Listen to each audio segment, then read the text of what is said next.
Mark, my name's Marc Kulick, Marckulick. And then your title. I'm the CEO, owner of Vesta Realty. Okay. So let's get a little bit of background on you. When or how long have you been in real estate? When did Vesta open? I started in property management in 2006 at my college dorm at the University of Kansas. I never got out of the industry, and I started my own firm in late 2016. Okay, so that's when Vesta opened. That's when Vesta opened, and then we bought our first deal, which was in Bixby in June of 2017. And how many properties does Vesta have around the area? Now we're at about 39 properties mainly between Tulsa and Oklahoma City. We have a couple outliers in Little Rock and Wichita. Okay. We've also sold probably 13 or 14 buildings since 2017, so we've bought more than we currently have. Got it. Okay.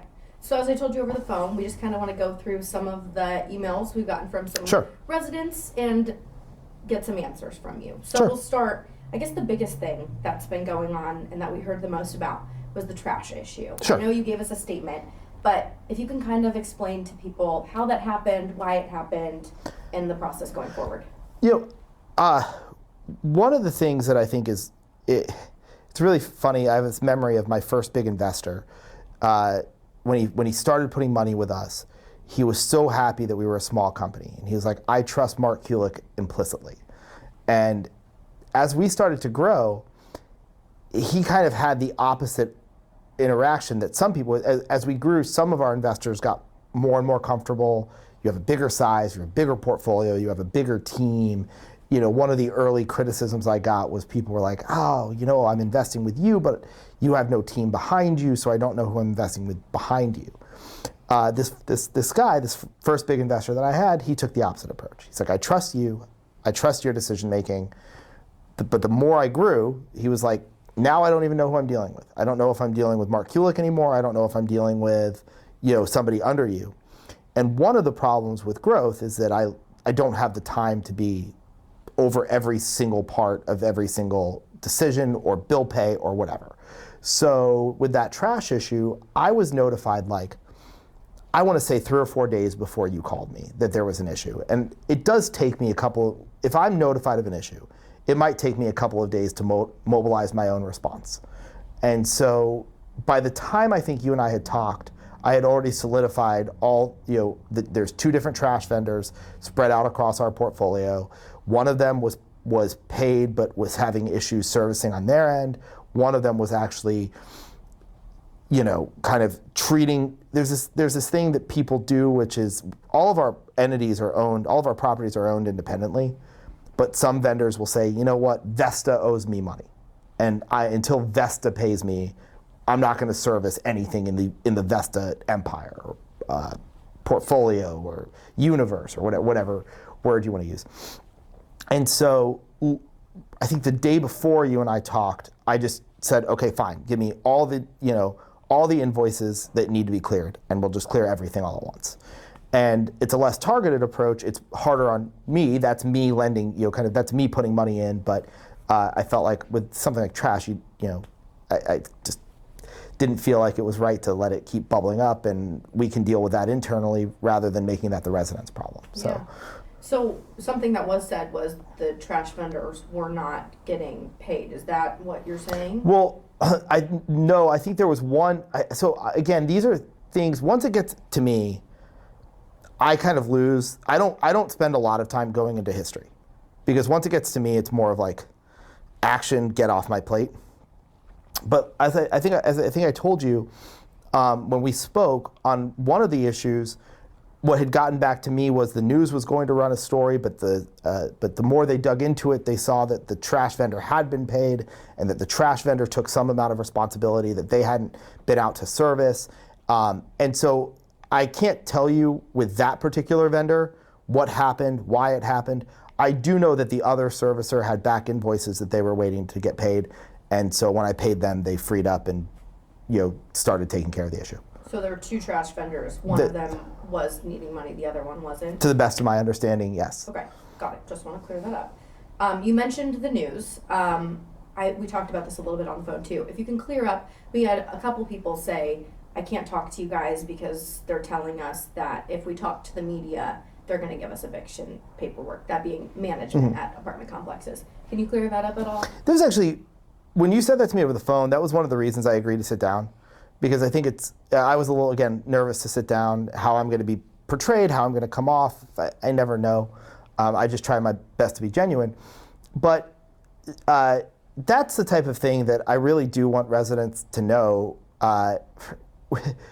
First of all, leases protect both of us, right? Leases are joint protection.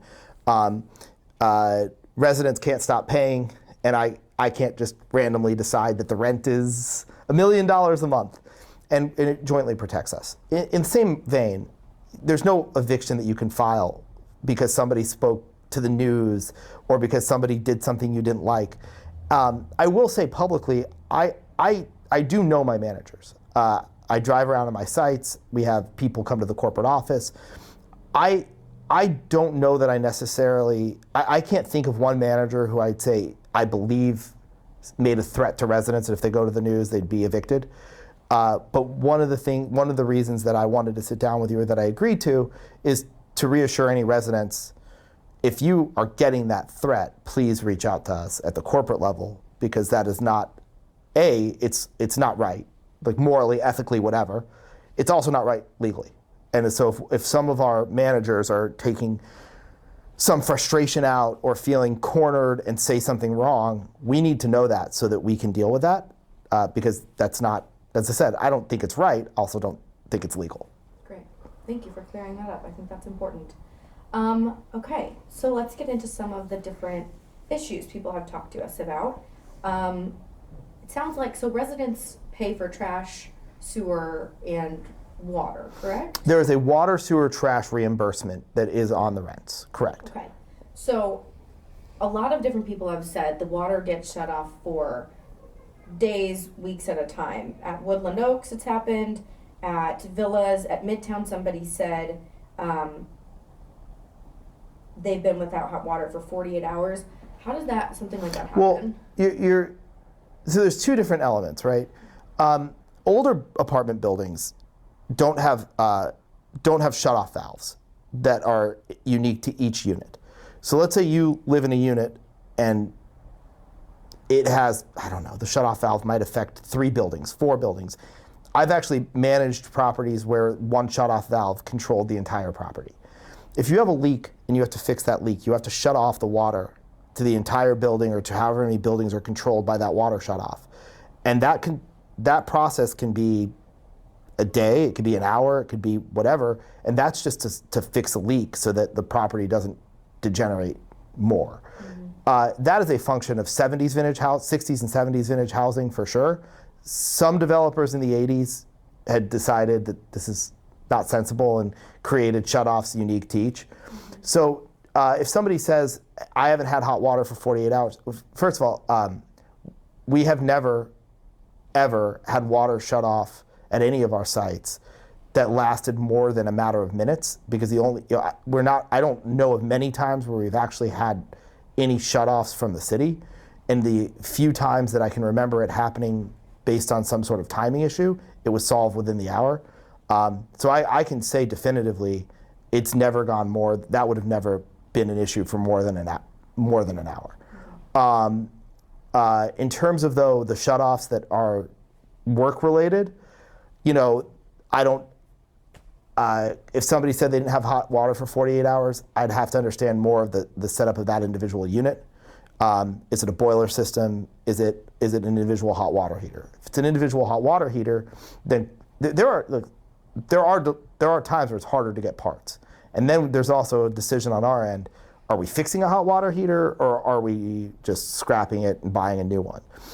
That's always a tough decision.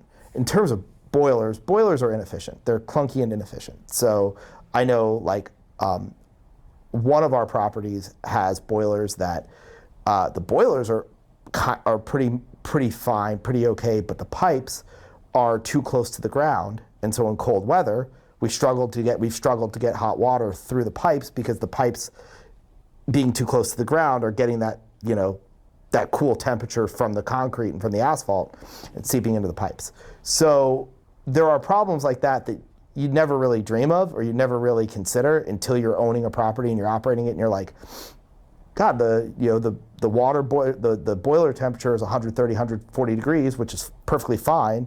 Even at the back of end of a property, the water should come out 20 to 30 degrees lower. It's fine at the boiler. How is it not fine by the time it gets to the back end of the property? And then you find out, oh, it's this weird thing where the pipes are too close to how do you fix that? And then it takes some time to isolate, okay, in an ideal world, we might dig up the entire property, dig up all the pipes, bring them down to normal levels, but that is, you're talking a year of work, you're talking an unbelievable amount of money. So now you're consulting with experts on what can we do to maintain, is there insulation that we can, do we want the boilers to be producing at 160 degrees? Because if we're losing 50 degrees from point A to point B, then maybe we just need to set point A higher. But if we do that, it stresses the system because those boilers are not meant to. So I think residents, I think residents, and it's not just with us, I think in general, the more that's explained to residents, the better, so that they can know, from a resident's perspective, you might say, I've been without hot water for 48 hours, this is ridiculous. And the more you dial it back and see, oh, the property management company was working on a real problem and they were trying to solve it, I think that's one situation versus the manager never did anything with the work order. Someone sat without hot water, and it was because the management team on the ground didn't do whatever's appropriate with the work order. So that just perfectly led to my next couple questions. You bring up the work order situation. Somebody said at Villas at Midtown that they weren't having their work orders dealt with in a timely fashion. Somebody said as many as 14 days with a roach infestation and mold and mildew. Do you think is it hard for people to get their work orders quickly taken care of, or is there something that keeps maintenance from being able to get to them? I mean, in any given business, and I think that one of the things that I would love for people to understand, and is insofar as you guys are getting complaints, and my goal of sitting down to try to get some answers to tenants that might be having issues, is if it seems abnormal, reach out to the corporate office. That's what we're there for, right? And I'm not saying that to circumvent our property managers, but we're going to look into it. And if we say, hey, look, property manager's doing everything the right way, what could go wrong with work orders? Part delays happen, complications happen. Also, we're an employer like everyone else. Sometimes we have less, sometimes we've had to terminate maintenance people or they've left and we're in the process of rehiring, and there's just going to be a slowdown naturally because we're having turnover. We're not immune to the same things that any business could have. But I think that if a resident is needing an answer and they feel like an inappropriate amount of time has gone by, the best thing to do would be just reach out to corporate. We'll give you, we'll tell them what it is. And I've had a number of interactions with people who have reached out to me where I've read their complaints and looked into it and said, oh my gosh, they're right, this is a problem, and then I can solve it. I've also had a number where I've looked into it and property manager says, no, I did X, Y, and Z. Maintenance was there. We ordered this part. We're waiting on installation. And I'm like, oh, well, shoot, there's, nothing I can't read over that and say I would have done anything differently. And so I think that for residents, the best thing that they could do is if they get to that point where they're questioning what the property management team is saying, that's what we're here for. That's what a corporate office is there to kind of behind the scenes make sure everything's moving in the right direction. And we're another set of eyes. Absolutely.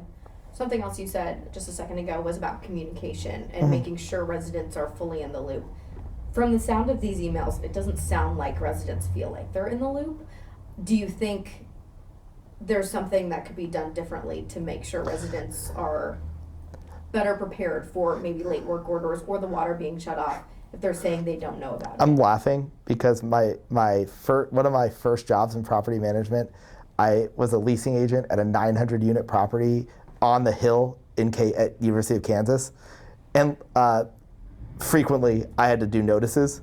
So back then there wasn't a lot of, back then I feel so old, but back then there wasn't a property management system that could deliver notices to people.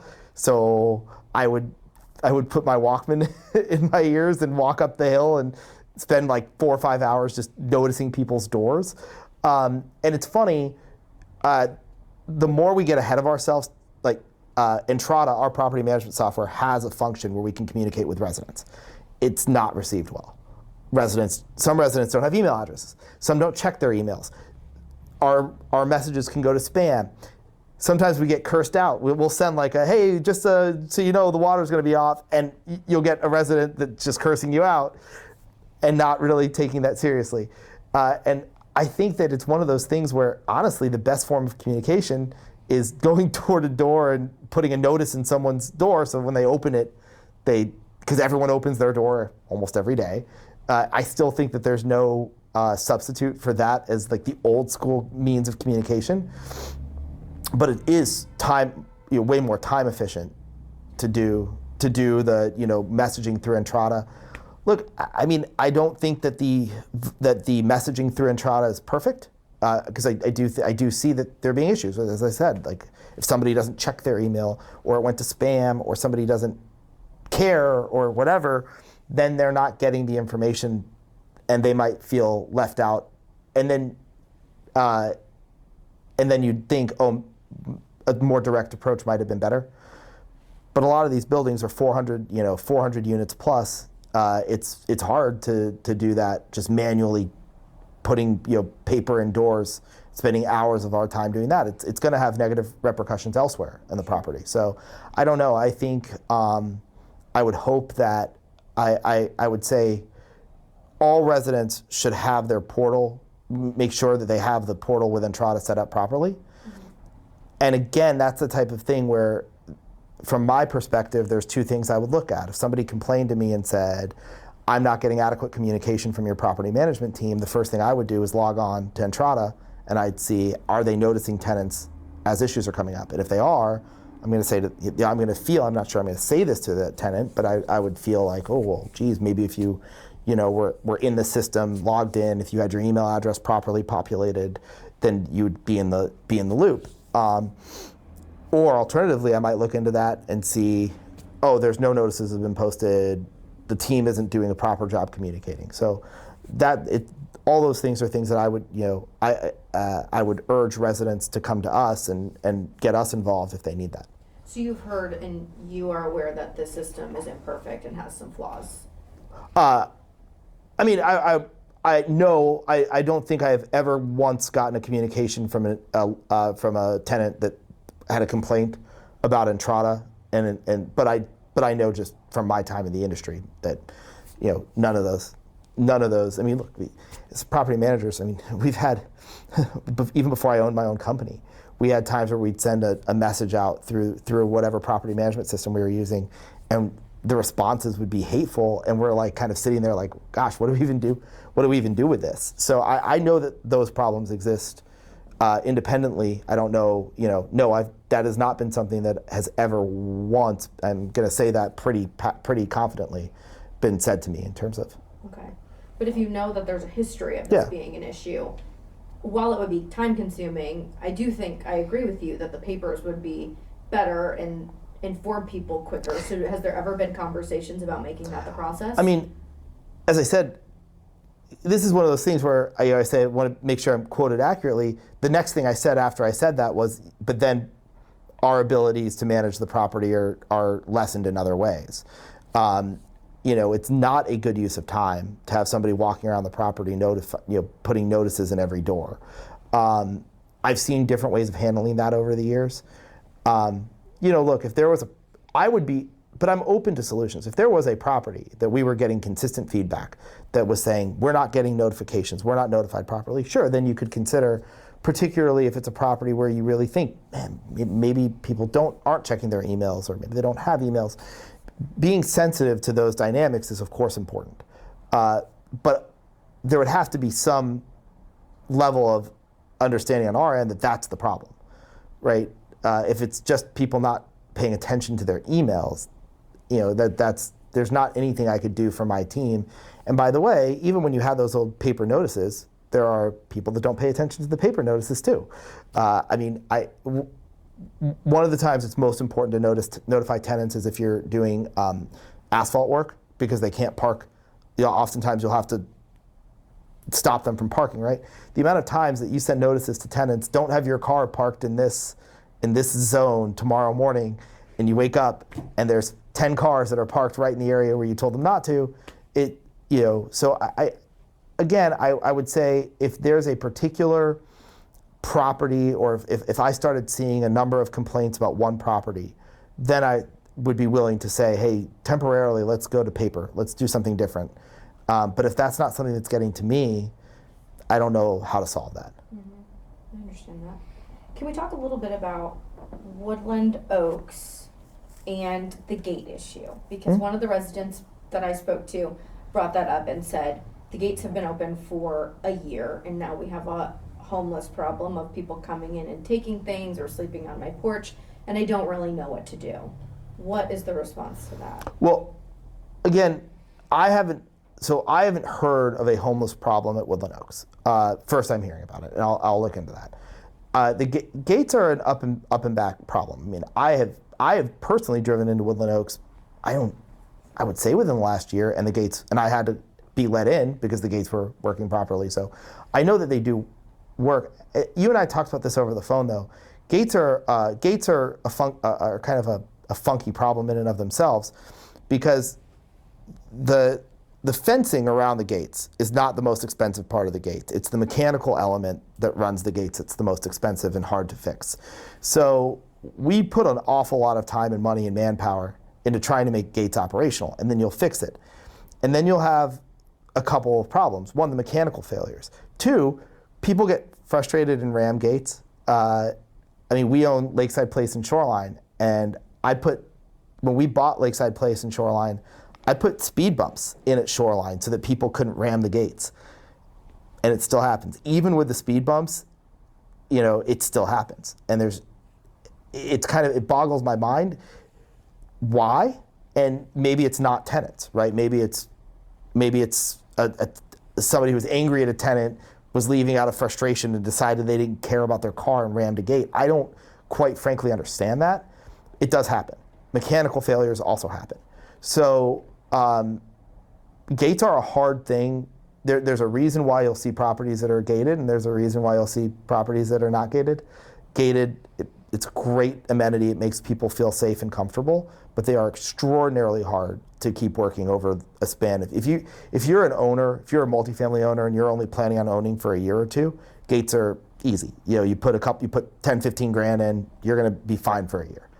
The longer you go into ownership, gates weather and become more problematic, and then you're looking at maybe a 5-year program where you're replacing the mechanical system, at which point you'd be better off not having a gate and doing more patrol type stuff. So I don't know, I don't know if it's correct that the Woodland Oaks gates haven't worked for a year. As I said, I certainly know that I've driven in and had to have the team open the gates for me because they did work, but that's something I'll definitely look into. And again, I think that the most important thing for residents to understand is if they're getting nowhere with the property management team, that's what they're there for. I know that I myself have been very responsive to residents, and I know my corporate office is responsive to residents as well. So the best thing I can say is if you're not, we can't fix problems we don't know about. And it's totally possible that a resident has tried to talk to their property management team and hasn't gotten anywhere. We need to know that for 2 reasons. One, to help the resident, and one, to find out what's going wrong on the ground. Alternatively, maybe, as I said, we'll look into it and say, geez, our property managers did everything they could have possibly done there. But there's no element that we want to hear from our residents. So if there's any problems that we can help with, we want to do that. I want to circle back on the trash. So go back a little bit. We're talking about how residents, did you say it's, what did you say? They pay for trash, sewer, and water. Water, trash. The word. It's a reimbursement. Reimbursement. Okay. So they pay for it though. We pay for it, and then on their lease, they pay us back. Okay. So like for instance, water. Why does that happen? In newer properties, you don't do that because everything's individually metered. Mm-hmm. So when the water, when you move into a new apartment, they're gonna make sure the water's in your name, and when the water company comes to look at your water usage they're gonna bill you the appropriate share, and we're not involved. Mm-hmm. In older apartment complexes, the units are not individually submetered. So there's a meter that's on each building. And how do you allocate bills if the meter's on one building? Mm-hmm. And the answer is the landlord pays the bills because there's no way to allocate it. And so there's two kind of common ways of allocation for landlords to get reimbursed. One is a flat rate fee, where you just say, all right, I think if you're in a one bedroom, you owe me $35 a month. If you're in a two bedroom, you owe me $50. And if you're in a three bed, you owe me $70. That's one way to deal with it. The other way to deal with it, which is more mathematical, but also more frustrating to residents, is a program called Ratio Utility Billing Services, where they take the total amount of square footage. There's third-party companies that take the total amount of square footage. They narrow it down based on a 1, 2, or 3 bedroom. They take that allocation based on the monthly bill, and then they'll come to you and say, your monthly bill was $72. And it was based on usage, and it was based on the mathematical formula, and they usually do it at we'll pay 25% of the bill in totality, and then 75% is split among the residents, so there's still a discount to the residents as if they had it in their own name. And so residents are reimbursing us for that payment. So maybe residents don't understand that it's a reimbursement, not just they're paying for it. Probably it's a complicated thing to explain. Yes. So, but if residents they're contributing to mm-hmm. paying for garbage, how did that all pile up? Or is there anything different to that than you've already said? No, because there's different elements to your trash bill. Like if you live in a single family house, the trash bill that you're going to get billed for is like the the receptacles that sit outside your door. Bulk trash is billed differently. Residents are not paying bulk trash. I don't know of anybody where residents are paying bulk trash. It's quite frankly why most property management companies fine their residents for trying to get rid of bulk trash. Bulk trash is where you're going to start having a lot of problems because the various companies are going to overcharge us. They're going to say, hey, based on our last visit, you owe us. There's the contract fee that's just us dumping your trash, right? That's one thing. But we are fining you or charging you XYZ amount because you had trash that exceeded our standard protocols and procedures. Then we're getting fined, and now our bills are increasing. And one thing about me and Vesta is, and I would hope that residents know, we don't fine our residents much. I don't believe in fining residents because I think it's a way that it's something that gets abused, right? Like, you're gonna fine a resident because they tried to dump a mattress. Like, I don't know what to tell them. Somebody who wants to dump their mattress, I don't know what to tell them. Mm-hmm. I think the best thing to tell them is put it in the receptacle. Also, how do you find somebody, right? You have to know who it is. You have to watch them do it. You have to make sure they weren't told to do it. It's crazy. Yeah. So that is all going to increase our fees and escalate our fees. Secondarily, there are, and we talked about this, properties that are in what's called lockbox or cash management. So when rents are never deposited into an account that we control, they go to our mortgage lenders, and then our mortgage lenders will once a month, if we're lucky, give us a waterfall payment to help us pay our bills with. And of our 39 properties, there's probably 15 off the top of my head that are in cash management. And that's another element because now when it comes time to pay the water bill or the trash bill or anything, it's on us as the management company or as the ownership group to pay it. And then we're hoping to get reimbursed that once a month where we get our waterfall payments. So that's just a difficulty. I'm not going to gain a lot of sympathy from anybody saying, oh, it's a hard business to be in. It is. Providing housing for people has more ins and outs and problems you can possibly imagine. And we are, a company like Vesta, we are responsible to three parties.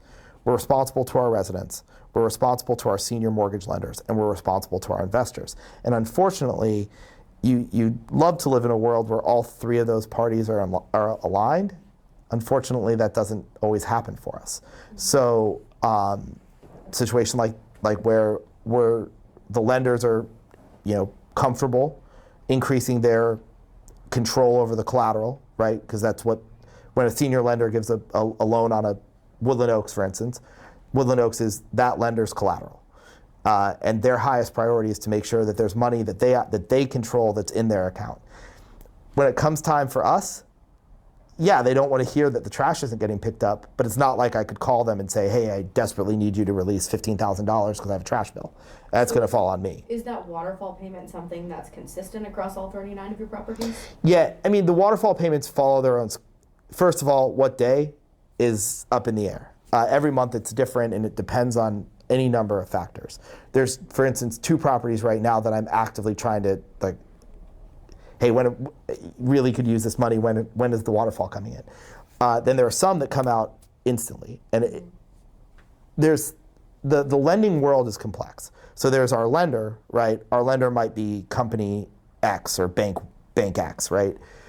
But oftentimes those banks are not the people we're dealing with. We deal with what's called a servicer. And the servicers are going to administer all the parts of the loan on behalf of the lender. So basically, I'm speaking to the servicer speaks to the lender, and in that structure, there's less of a time where I'm dealing directly with the lender.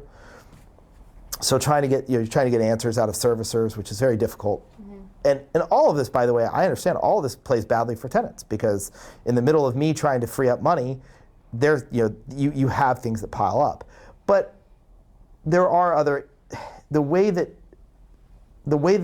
again, it's not exactly fair for, I'm not going to get a lot of sympathy saying it's not fair, but it's not correct for a vendor for a vendor to shut off services to every Vesta managed property, because 3, 4, 5 Vesta properties are behind on their invoices because they're all owned independently. Mm-hmm. And so it's something that I remember the first time a vendor did that to us, I wanted to sue, because I was like, no, they can't do that.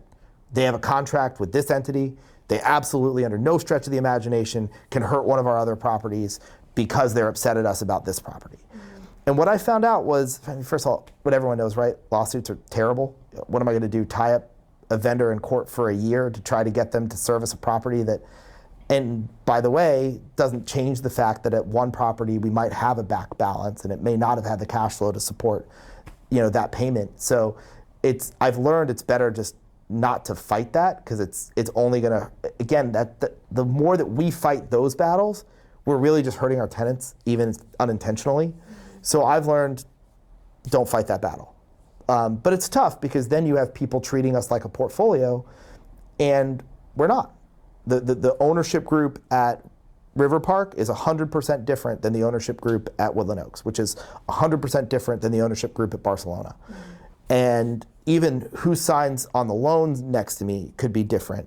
The whole structure of those entities and companies is different. They're all independent companies. Mm-hmm. So I can jump up and down and hoot and holler all I want that you can't combine them and stop servicing all of them.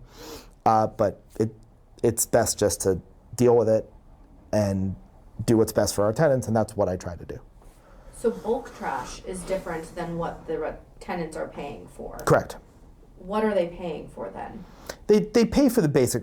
I mean, again, what you'd pay for in a single family residence, which is once a week, they're going to dump your trash, right? If you call, but let's say it's Thanksgiving and you call and ask, can you dump my trash an extra day?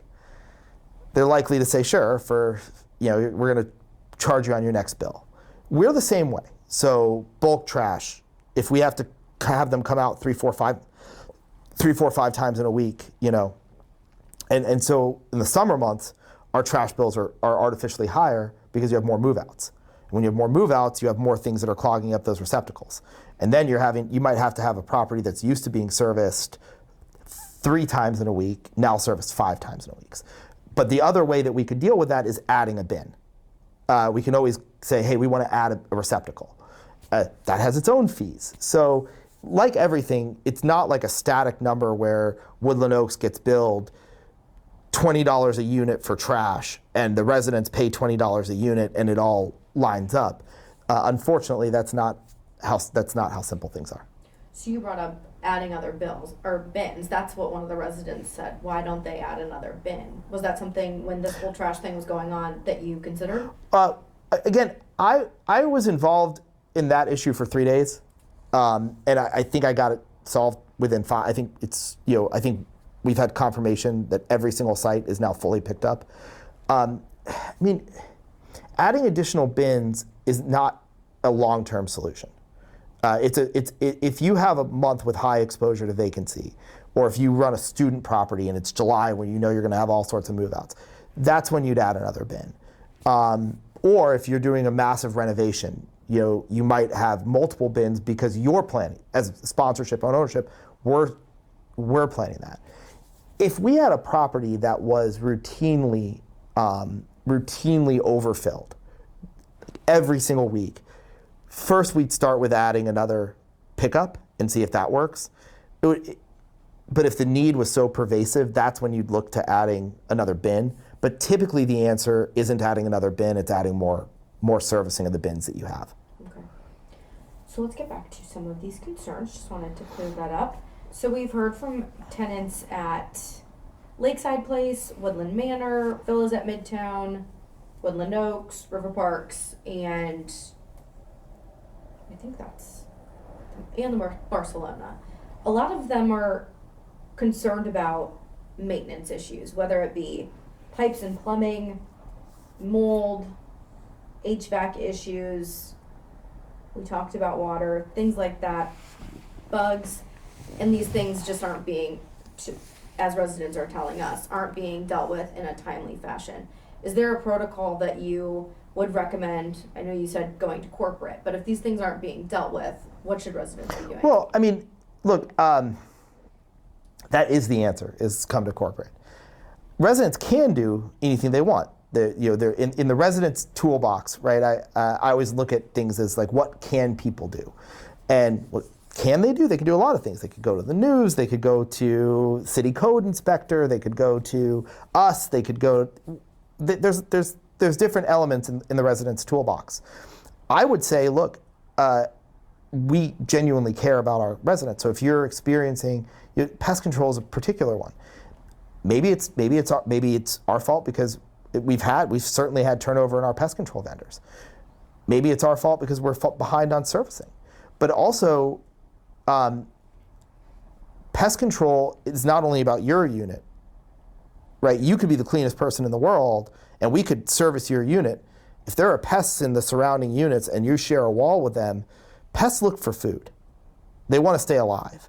And so if they run out of food in unit 1, and you're really, you feel like you've done nothing that would invite pests into your apartment, you're clean, you're whatever, and you're experiencing, an influx, it's likely that it's existing in the walls and in the other units. And you call, us and say, hey, whatever you did didn't work, I'm so angry. I mean, it's probably time to start looking at the entire building, or at least in anything that shares a wall with you. And so one of the things that I would urge tenants to do is, first and foremost, be communicative with the site staff. As much as that fails, I got to tell you, going to the news is going to get your feelings out, but doesn't actually help in solving the problem.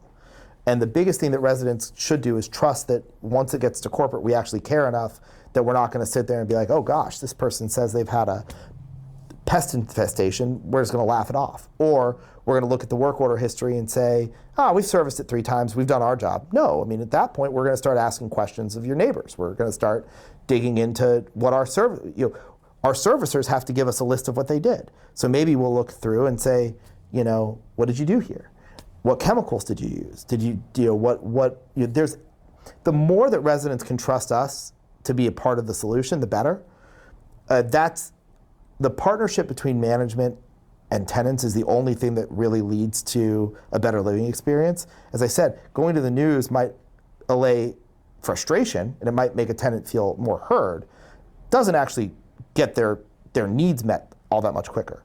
City code inspectors, I mean, one of the things that happens, city code might be a little bit more that they'll come down on us or whatever they might do, but if a tenant could get the same response just going directly to corporate that they do, escalating, that's going to take more and more days, I'd say just come to us. In terms of, every single property management company has issues with maintenance. I can tell you there's a number of reasons.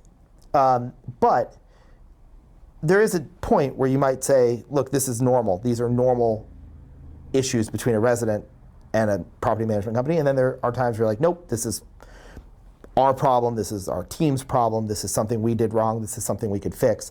And we pull, sorry, I have something in my eye. We do keep maintenance stats. So we try to be ahead of that, regardless of whether residents are complaining to us.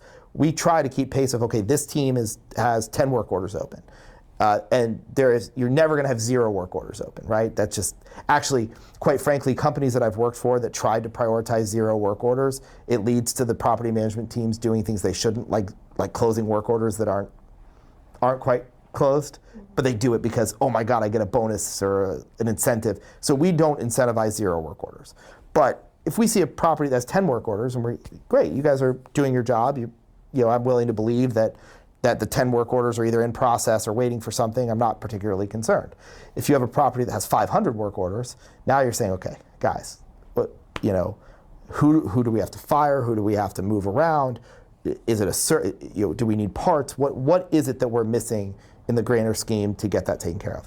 I will tell you that, again, this is a issue between tenants and residents where mold is a particular one. Tenants, anything black, tenants think is mold. And I've been that way since my first day in the industry. Mold is wet, mold is hairy, and mold is a living organism. So a lot of times when tenants think that they have mold and they're unhappy with our response to it, it might be because we've done our diligence and it's not. And now you're dealing with discoloration, which you'd handle differently than mold. Now, not to say that discoloration isn't offsetting. Nobody really wants to walk into their apartment and see something that's like, black and kind of ominous looking. But I do think that the word mold gets thrown around a lot. It's actually much less frequent than you'd expect. But that's kind of I don't want to come across as condescending or preachy. That is a particularly sensitive issue for me because in the course of my career, the amount of times I've been told something was definitively mold and it wasn't, you get kind of, not jaded, but you do learn that there's another side to that story. But again, the best thing a tenant could do is if a tenant thinks that they have mold in their unit and they're not getting anywhere with the property management team, if they tell us, we're going to send the best people in our organization there. And if it's mold, we're obviously going to take that very, very seriously. And if it's not, we'll explain to them what it is and what you do to fix it.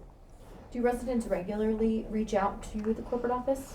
I don't know the stats on the corporate office. I know that, so my wife was my first director of marketing, and so forever she was also my first employee. So forever, we've ended nights going through reviews and responding to people, and when people have messaged the Vesta Facebook, that goes to my wife before it goes to anybody. So we'll respond together to some of those complaints. I don't have any stats on how many complaints the corporate office gets. I know about how many I get in a given month, although it fluctuates. Some months I'll go with maybe just 1 or 2 emails that come to me, and then I think, I would estimate between Facebook, email, and text, I've gotten somewhere in the 50 to 100 complaints in the last year. Okay. And that's to your wife? To me. That's including, yeah. Well, no, that's not including the Vesta Facebook. Okay. Although the Vesta Facebook has gotten less complaints lately. People have stopped using that by and large as a mechanism to voice frustration. I don't know why. It's actually responded to very quickly. And by the way, if the goal of this sit down is to instruct tenants, the Vesta Facebook is a very, very good way to get to corporate, because I'm making sure that I'm in everything. There's an email address called info@vestarealproperty.com, and then I think there's another one, feedback@vestarealproperty.com. I was not a part of either of those. I now am, but the Vesta Facebook I am a part of, and my wife is too. So I actually, one piece of advice is, if you don't want to go through calling the corporate office or emailing the corporate office, the Vesta Facebook is a very good way to, if you have something that you're concerned with. And the other thing I'd ask tenants to do is, don't assume that we're turning a blind eye. We might very well not know. So I've had a lot of tenants that have treated us really nicely and said, "Gosh, I'm so sorry to bother you." And our response to that is, obviously, it's not a bother. Please tell us. But then you'll have tenants that just from the outset with us, they're angry with us, and I just ask people for the chance to help before, look, if I don't follow through on helping you, then by all means I deserve it, but we're here to help. So you said you don't monitor the amount, or you don't incentivize work orders. Do you monitor work orders? Yeah, we monitor. How many are at each of your properties? Yes. We have report. We have a daily leasing report that encompasses maintenance and collections as well. So on a daily basis, the goal of that daily report was that the more we grew, I would still have granular knowledge of every site every day and what was going on, and I could keep track of trends in my head. I'm good with numbers, so I can keep track of trends in my head really well. About 3 months ago, we had a data analytics platform that was fun and used AI, and it produced some pretty good reports. We parted ways with them because they hit us with a massive increase, and we thought we could do the same ourselves. So in the last few months, we've been rebuilding that daily report on our own. I do think that's something we need to do better on, because it was very helpful for me to be as involved as I was when the reporting was perfect. So I have put more pressure on the team to make sure that we get those daily reports back into a format that's better, because that, I think, it's going to ultimately be better for residents' lives if I can keep track of which properties might need a new maintenance team, additional help, whatever. That's all for the good. Sure. So 39 properties, that's a lot to manage. Yes. And a lot of tenants, and as we're seeing, a lot of issues that can pile up. Is there, or are there things that Vesta is working on specific things to improve properties, to improve residents' lives and properties, and can you speak to those? Yes.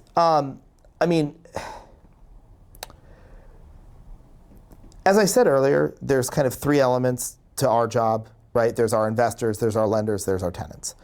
And I don't want to,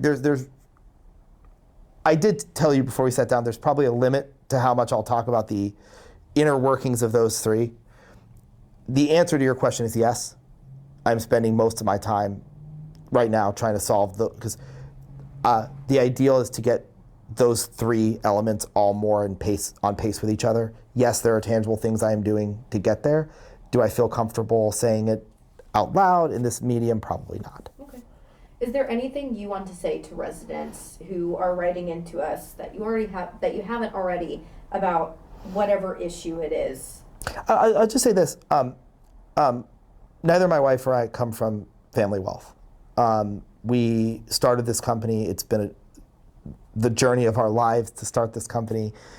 We had an enormous amount of success very quickly with it. And this has been, the last few years, been a very hard time in commercial real estate. Not just for us, throughout commercial real estate, it's been a very hard time. The thing I want tenants to know is that this business and this company means the world to us, and the weight and the responsibility of providing housing for people. It's something we genuinely are passionate about. So if you're feeling frustrated and you don't know if you can trust us, the best thing I'd ask you to do is please give us a chance. As I said, if we don't follow through with that chance, I understand gloves are off, right? But we genuinely do care, and we're fighting a lot of battles on a lot of fronts, and we're trying our best for our residents.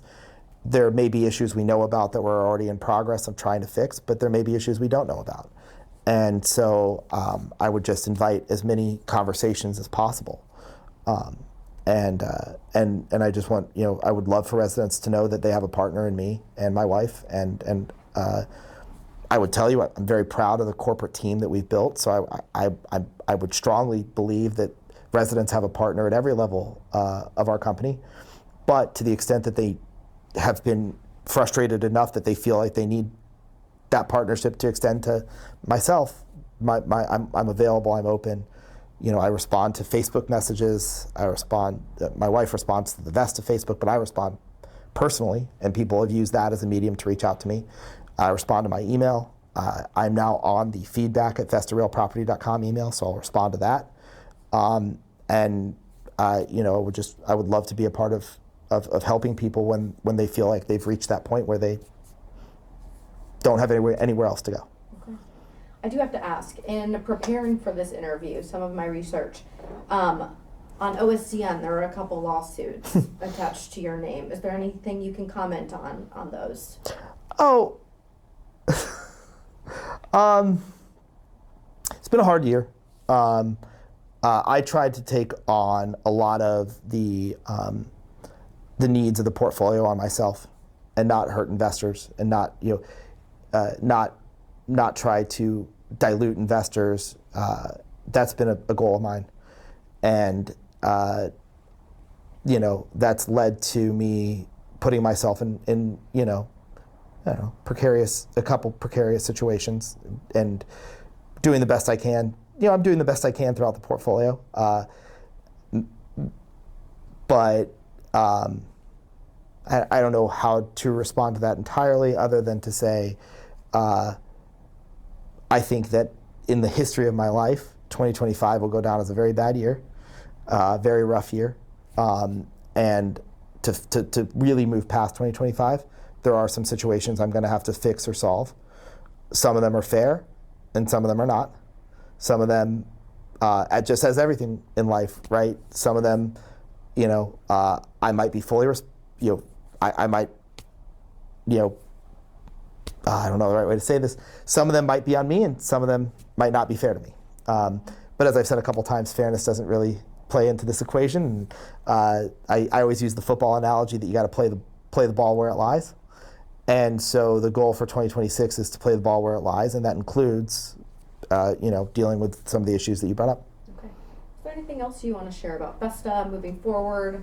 Plans for anything we might have talked about? No, I don't think so. I think it's been pretty comprehensive, but we've covered a lot. I'd just like to open it up at the end if there's anything else you want to say. Yeah. No, I think I'm good.